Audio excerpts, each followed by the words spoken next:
जो कुछ चल रहा है ये काफ़ी चिंतित है कि एक देश जो हमारे नज़दीकी रिश्ता से चल रहे थे, जो मैं कहूँ एक स्ट्रेटेजिक पार्टनरशिप के बुनियाद पे हम काम कर रहे थे और हमारे दूसरे पॉलिसीज पे भी असर पड़ता था इससे।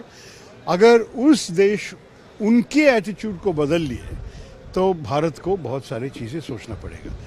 अगर ये सिर्फ नेगोशिएटिंग टैक्टिक है, हम सारे सुने हैं कि ट्रंप साहब जिस किस्म के डील बनाना पसंद करते हैं कि उनके स्टाइल काफ़ी अलग है, जो हम शायद अंतर्राष्ट्रीय न्यायतंत्र में कभी देखा नहीं होगा कि इस किस्म का स्टाइल, और शायद सिर्फ वो है। और शायद ये आने वाले 2-3 हफ्ते में जहां हमारे नेगोशिएशंस चल रहे हैं कि शायद कुछ दूसरे अंडरस्टैंडिंग, दूसरा समझौता पे पहुंच जा सकेंगे, मालूम नहीं है।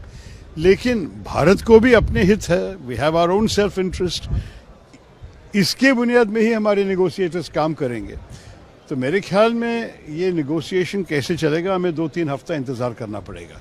इसके साथ हमें नए मार्केट्स भी ढूंढना पड़ेगा। ये नहीं कि सिर्फ अमेरिका पे हम बिक रहे हैं, वो बहुत बड़ा मार्केट है, $90 बिलियन का मार्केट है, लेकिन दूसरे देशों भी है। अभी यूके के साथ हमने फ्री ट्रेड एग्रीमेंट करवा दिया, वहाँ हमारे सारे चीज़ें 99% भारतीय गुड्स पे टैरिफ है ही नहीं यूके में आज से। तो मैं आपसे कहूँगा कि ये काफ़ी महत्वपूर्ण अवसर है। फिर यूरोपियन यूनियन के साथ चर्चा चल रही है, दूसरे देशों के साथ भी बातचीत हो रही है। तो अब मेरे ख्याल में अफ्रीका, एशिया, कई नए मार्केट्स हमें ढूंढना पड़ेगा।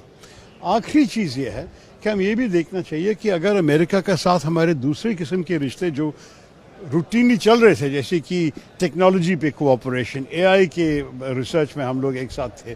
आपको ये भी पता है कि हमारे देशों के आपस में सिक्योरिटी विषय पे, इंटेलिजेंस, डिफेंस में भी बहुत अच्छे रिश्ता बन रहे थे।